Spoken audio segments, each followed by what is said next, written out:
ब्रह्मा जी को भगवान नारायण ने चतुश्लोकी भागवत के रूप में 4 श्लोक प्रदान किए हैं, तो उन 4 श्लोकों से पहले ये कहा है कि हे ब्रह्मा, मैं तुझको दिव्य विज्ञान प्रदान कर रहा हूँ। विज्ञान शब्द भागवत में कई जगह आया, अर्थात सृष्टि भी अपने आप में क्या है, एक विज्ञान है। क्या ये विज्ञान नहीं है कि इस पुष्प को ऐसा क्या कनेक्शन पृथ्वी से प्राप्त है कि ये इतने सुंदर, वो मिट्टी ही तो है, मिट्टी को चाट कर देखो कोई स्वाद आता है क्या, लेकिन इतना सुंदर मिट्टी के अंदर से ये रंग कहाँ से निकला, ये विज्ञान नहीं है तो क्या है। इसी मिट्टी में गन्ना भी है, इसी मिट्टी में करेला भी है, इसी मिट्टी में मिर्ची भी है, ये सारा का सारा क्या एक विज्ञान नहीं है, क्या एक साइंस नहीं है। तो इसलिए बिना अध्यात्म के कोई विज्ञान सार्थक ही नहीं होता। तेने ब्रह्म हृदय आदि कवये मुह्यन्ति यत्सूरयः, बोले ऐसे परमात्मा को मैं प्रणाम करता हूँ जिसने सृष्टि के आदि में सारा का सारा विज्ञान ब्रह्मा जी के हृदय में प्रेषित कर दिया, सेंड कर दिया। तेजो वारि मृदां यथा विनिमयो यत्र त्रिसर्गो मृषा धाम्ना स्वेन सदा निरस्तकुहकं सत्यं परं धीमहि। तेजो वारे मृदाम यथा विनिमयो, क्या उदाहरण दिया।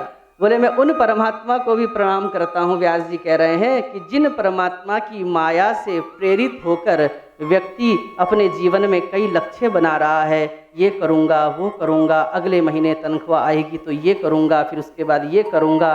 योजनाएं कितनी इसने बना ली है, कितनी योजनाएं बना चुका है, लेकिन भगवान की मोह, भगवान की माया से प्रेरित होकर इतना बंधा हुआ है कि ये प्लानिंग नहीं बना रहा है ये कि मैं जब इस संसार से जाऊंगा तो मेरा कल्याण कैसे होगा। ये योजना नहीं बना रहा है कि कोई ऐसा सदकर्म करके जाऊं, क्योंकि जो मैंने इतना धन कमाया है कुछ अंश तो ऐसा कुछ करके जाऊं जिससे कि मैं न रहूं लेकिन मेरा नाम तो रहे। क्योंकि हमें पता है, हम सुबह बात कर ही तो रहे थे, देखो धर्म के लिए भी हमको कैसे लोगों से मांगना पड़ता है। अगर कोई लोग अपनी प्लानिंग, हम ऐसे कमरे बनाएंगे, ये बनाएंगे, वो बनाएंगे, लेकिन हम अपने को गौरवशाली समझते हैं कि भगवान ने हमको ऐसा मस्तिष्क दिया कि हम रात दिन ये सोचते हैं कि हम भगवान का अच्छा घर कैसे बनाएंगे।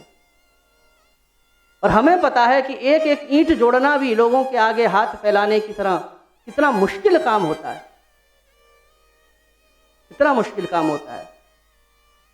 तो इसलिए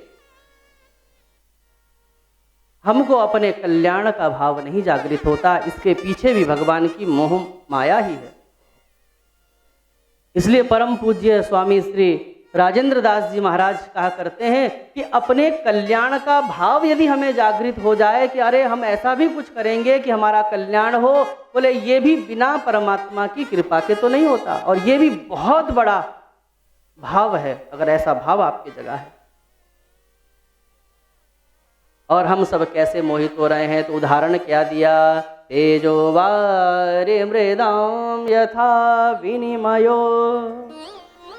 बोले जैसे कि रेगिस्तान का जो हिरन है, गर्मी का समय है, बड़ी प्यास लगी है, पानी पीना चाहता है, दोपहर का समय पानी को तलाश कर रहा है, ढूंढ रहा है, तभी मध्याह्न समय में सूर्य की रश्मियाँ उस रज कणिकाओं में इस प्रकार से पड़ती हैं कि उसको वो जो रेत है, रेत में ही ऐसा लगता है कि संभवतः वहाँ पर जल है।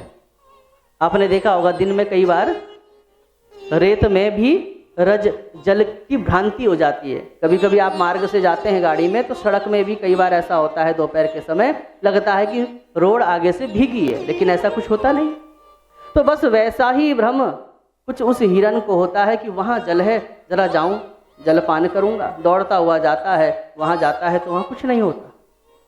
फिर उसको कहीं अन्यत्र जल का भ्रम होता है, फिर वहाँ जाता है, दौड़ता है, वहाँ भी जल नहीं होता, फिर अन्यत्र जाता है। इस प्रकार से यत्र तत्र सर्वत्र भटकते भटकते, एक तो वैसे ही प्यास लगी है और उस पिपासा को बुझाने के लिए दौड़ने से उसके शरीर में जो गर्मी उत्पन्न हुई, उससे अगर 2 घंटा विलंब से मरता तो 2 घंटा पहले मरने के लिए तैयार हो गया, क्योंकि इतनी अग्नि, वो प्यास, वो पिपासा। और बस उस हिरण की फिर मृत्यु हो जाती है। जल कहीं मिलता नहीं है, जल नहीं है, बस भ्रम है, जलाभास है, जल नहीं है। बस वैसे ही भगवान की मोह माया से ग्रसित होकर हमारी स्थिति भी माताओं बिल्कुल वैसी ही है। हम भी सोचते हैं उस हिरण की तरह, देखो वहाँ जल है। किसका जल? सुख का जल। अगर हमको वो चीज़ प्राप्त हो जाए तो हम सुखी हो जाएंगे। भगवान ने कृपा करी, वो आपको प्राप्त हो गया, लेकिन अभी भी क्या आप संतुष्ट हो जाते हैं? फिर हम सोचते हैं, मतलब कामनाएं। फिर हम कहते हैं कि अरे अगर ये कामना हमारी और पूरी हो जाती तो हम तृप्त हो जाते। फिर अन्य कामना का कांटा हमारे अंदर चुभने लगता है और फिर उस हिरण की भांति हम अन्य सुख की ओर दौड़ते हैं, फिर अन्य सुख की ओर दौड़ते हैं। इस प्रकार से सुख की खोज करते करते करते करते आज कोई 60 साल का हो गया, कोई 70 का हो गया, कोई 80 का हो गया।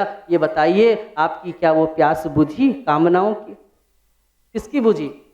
कौन है जो ये कहता है कि अब मुझे कुछ नहीं चाहिए क्योंकि मैं तृप्त हो गया हूँ, मुझे अब कुछ नहीं चाहिए? तो हम सब उस हिरण की भांति सुख रूपी जल की प्यास मिटाने के लिए यत्र तत्र दौड़ रहे हैं, लेकिन वो सुख, वो शांति वस्तुओं में नहीं है, विषय भोगों में नहीं है, वो शांति परमात्मा के ही श्री चरणों में है। ये बात आपको गांठ बांध लेनी चाहिए।